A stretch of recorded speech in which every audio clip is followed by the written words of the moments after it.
नमस्कार, मैं Neeraj Arora, mathematics lecturer देव school Taranagar से। आज अपने 10th क्लास मैथ का पोर्शन स्टार्ट कर रहे हैं। चैप्टर नंबर 17 से केंद्रीय प्रवृत्ति के माप। तो अपना जो चैप्टर है 17 नंबर चैप्टर केंद्रीय प्रवृत्ति के माप।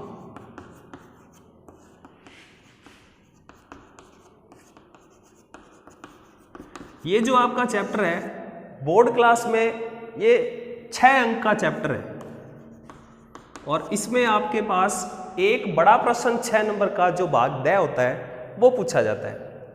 तो केंद्रीय प्रवृत्ति की माप में आप इस चैप्टर में क्या क्या चीज़ें पढ़ेंगे पहले उसके बारे में डिस्कस कर लेते हैं। सबसे पहले तो आप एक टॉपिक आएगा माध्य, इसके बारे में पढ़ेंगे।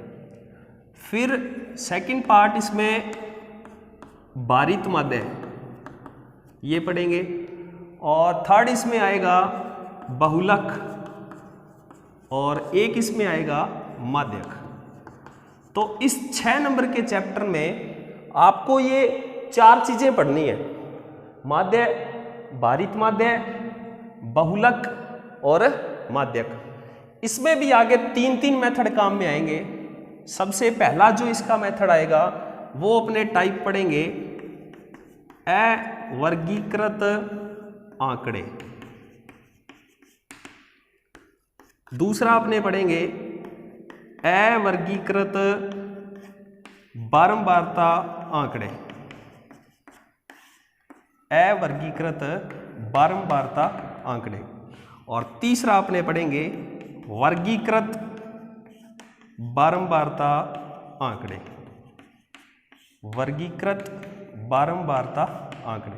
तो सबसे पहले आपको इन तीनों का पता होना जरूरी है कि अवर्गीकृत आंकड़े कौन से होते हैं, अवर्गीकृत बारंबारता आंकड़े कौन से होते हैं और वर्गीकृत बारंबारता आंकड़े कौन से होते हैं। क्योंकि इन तीनों के फॉर्मूले माध्य के अलग हैं, भारित माध्य के अलग हैं, बहुलक के अलग हैं और माध्यक के अलग हैं। तो सबसे पहले आपके पास जब क्वेश्चन आएगा पेपर में तो आपको ये पहचान होनी चाहिए कि जो क्वेश्चन है वो अवर्गीकृत आंकड़े का है, अवर्गीकृत बारंबारता आंकड़े का है या वर्गीकृत बारंबारता आंकड़े का है। तो सबसे पहले अपने यही देखते हैं कि इन तीनों में डिफरेंस क्या है, इनकी पहचान क्या है, किस प्रकार पता लगेगा आपको कि क्वेश्चन अवर्गीकृत आंकड़े का आया है, अवर्गीकृत बारंबारता आंकड़े का आया है या वर्गीकृत बारंबारता आंकड़े का आया है। तो इसको अपने एक एक करके समझते हैं। तो सबसे पहले अपने देखते हैं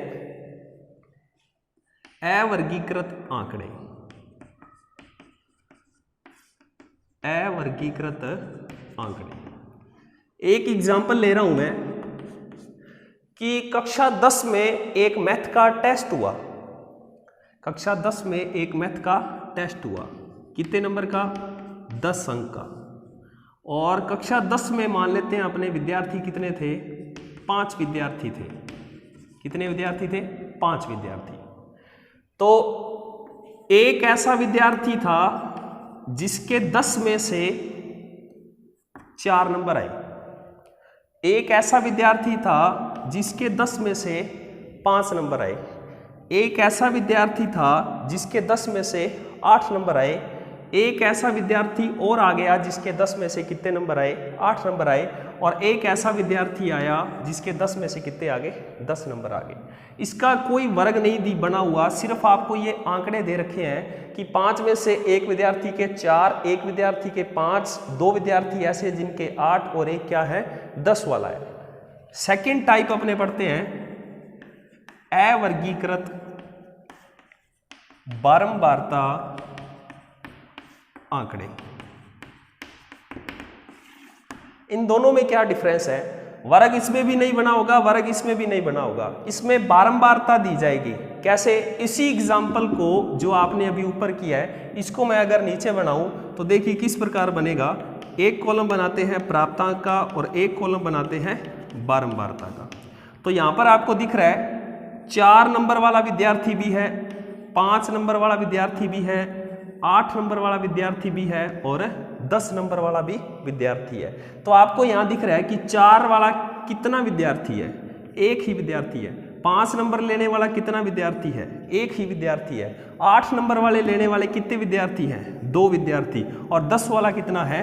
1 विद्यार्थी। तो इस प्रकार ये आपके पास एक टेबल तैयार हो गई, जो कि आपकी टेबल कौन सी टाइप की कहलाएगी? अवर्गीकृत बारंबारता आंकड़े। यानी इसमें कोई वर्ग नहीं बना हुआ, पर उसकी वर्ग की बारंबारता दी हुई है कि कौन सी चीज, कौन सा प्राप्तांक ऐसा है जो बारी बारी से रिपीट हुआ है और कितनी बार रिपीट हुआ है। जैसे यहाँ आपने कह सकते हैं 8 कितनी बार रिपीट हुआ है? 2 बार रिपीट हुआ है। तो ये आपका फर्स्ट और सेकेंड टाइप में डिफरेंस है। इसी प्रकार अपने थर्ड टाइप इसका पढ़ते हैं, और थर्ड टाइप अपने पास है वर्गीकृत बारंबारता आंकड़े।